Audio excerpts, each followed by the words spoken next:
jwisdom.com brings you another uplifting download with today's speaker, Sarah Chana Radcliffe. Ms. Radcliffe is a Toronto-based psychological associate in private practice specializing in marriage, parenting, and individual counseling. An author of several books, her latest is Raise Your Kids Without Raising Your Voice. She writes weekly for Family First. Speaking to us about the strong-willed child, to channel or to challenge, here is Sarah Chana Radcliffe. Some kids just aren't much of a parenting challenge. They cooperate from day one, quickly establishing a civilized eating and sleeping rhythm, entertaining themselves nicely in their playpens, and later on in the playroom. They generally do what they're told. The only discipline they require is a look, or sometimes a firm word.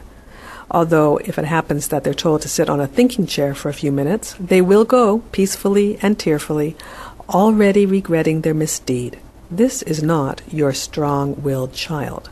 Your strong-willed child has a mind of his or her own. This child marches to his own drum. Your wishes are inconsequential. Your punishment is unimpressive.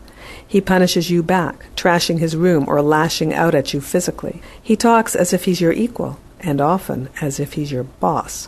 When things don't go his way, the strong-willed child loudly declares his dissatisfaction, wailing intensely for long periods of time. He is not subtle. What he is exhausting. Parents often worry that they somehow created a monster by making some serious parenting error. Difficult children are usually not difficult because of poor parenting strategies, although poor parenting strategies can certainly make the matter worse. Rather, they are difficult because of genetically inherited characteristics and temperaments. Easy kids inherit the easygoing, flexible, good mood genes, and difficult children inherit a cluster containing inflexibility, moodiness, intensity, irritability, and strong will. Average children have a mixture of both easy and challenging characteristics. Strong-willed children can also have a mixture of traits, some kids falling out on the easier end of the strong-willed spectrum than others. Strong controlling tendencies may reflect personality differences or underlying mental health conditions, such as oppositional defiant disorder, called ODD, or bipolar disorder, attention deficit or hyperactivity disorder, ADHD, Tourette's syndrome, depression, or obsessive compulsive disorder, OCD. Normally, children do not receive an early diagnosis of any of these conditions. Years go by before assessment is sought or accurately delivered. Meanwhile, parents simply find themselves living with a difficult-to-manage youngster. Psychiatric diagnosis or not, all parents have to deal with the kind of child they get. Or, as our sages say, they must educate the child according to his way. Parents have to be particularly skilled when raising a strong-willed child. Any tendency that they themselves have to be controlling will have to be seriously curbed. There's nothing worse for a strong-willed child than a parent who won't back down. Think two horns locking.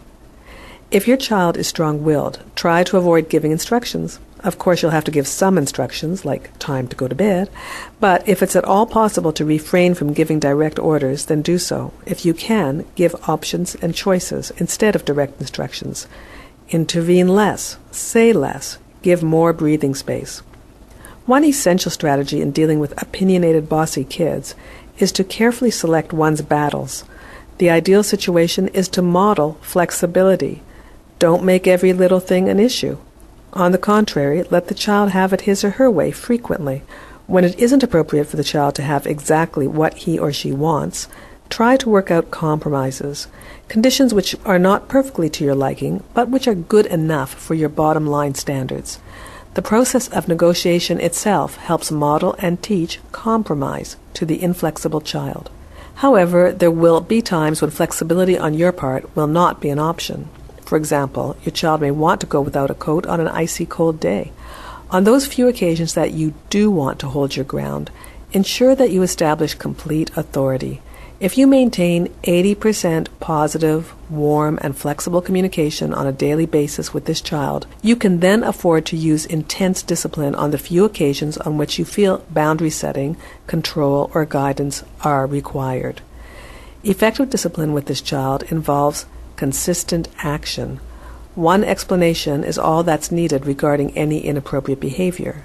For example, don't leave my sight in the mall because it isn't safe. The child should be warned that any similar offense will result in a specific aversive consequence. For example, from now on, if you leave my sight, you'll have to sit with me for 5 minutes before we go any further. A child who doesn't cooperate with punishment will be in line for a more intense negative consequence. Think of the concept of ticket versus jail in the way of punishments. Get professional guidance if you need help in asserting your authority and or maintaining the ideal love-authority ratio. Your strong-willed child will require all the skill you have. But take comfort. These kids often grow up to be influential leaders in society. Give it 20 years or so.